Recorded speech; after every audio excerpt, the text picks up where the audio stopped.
Wookey Hole. Located in Somerset, it's a southern favourite of a show cave, boasting a beautiful surrounding landscape and a rich history. Today, I was lucky enough to explore the beautiful caverns and the mysteries that they hold. Talking with Sally, my tour guide, I found the historical adventure begins in the first chamber, where it is previously believed to have been home of a witch, shunned by the local villagers. Later, in the 1920s, Herbert Bolsch, who would open the caves to the public, found goat bones, a latch lift, and an alabaster ball alongside the remains of a woman's body. But even the water flowing outside the cave has history that's helped the local mill.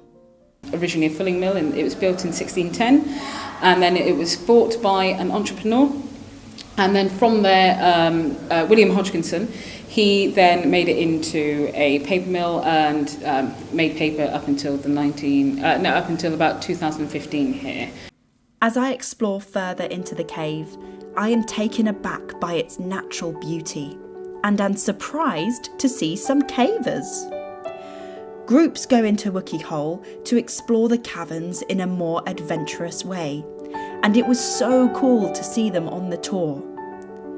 I also found the witch of Wookey Hole herself, the silhouette of a calcite formation in this cave, which looks like the head of a woman, known as the witch. There is a legend that a monk ran into the cave after the witch and turned her into stone when he sprinkled holy water onto her. And so, the witch lives on in our memories forever. As an introverted cave explorer myself, I like to think that she and I would have got on. After some time, I suddenly started smelling something odd round the corner.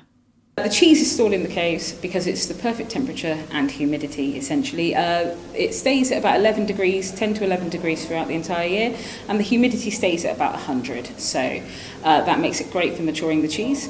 The cheese is stored here for about 6 months, and then the cheese will also then take on the flavour of the caves. It will then go back to Ford Farm in Dorset and then stay there for another 6 months until it's the perfect maturity, to then be sold to the prospective buyers, including us. So the mould on the cheese, it'll grow over time as well, and then that mould is then infused with the flavour of the caves, and then that's what gives it its earthy sort of tone and flavour. It's a really unique flavour. So with this being a natural fridge, and then the flavour, the earthiness, that then is what gives it its special flavour. Have you tried the cheese? I have tried the cheese. I really like the cheese, yeah. It's good? Yeah, it's good.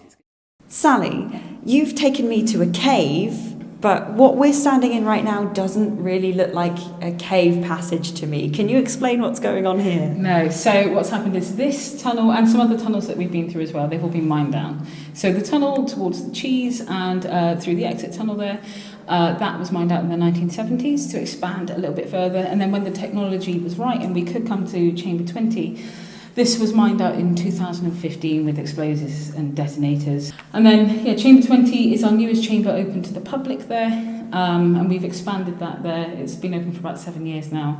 There are a lot of firsts for cave diving in Wookey Hole. Absolutely, yeah. So Wookey Hole, Chamber 3, is the site of the first ever cave dive. And that was Graham Balcom and Penelope Powell. And they had to have the really big sea diving suits on with the big heavy boots. And they had to have air pumped through, and they could get to chamber 4, 5, 6, and 7, I believe. After my trip today, I feel so lucky to have been able to explore Wookey Hole. It's a cave that's got a lot to offer in terms of social history, beautiful formations, and friendly guides. It's got something for the whole family here, and the tour length is also really fantastic for the ticket price. Thank you to Wookey Hole for letting me film, and I'll see you all soon.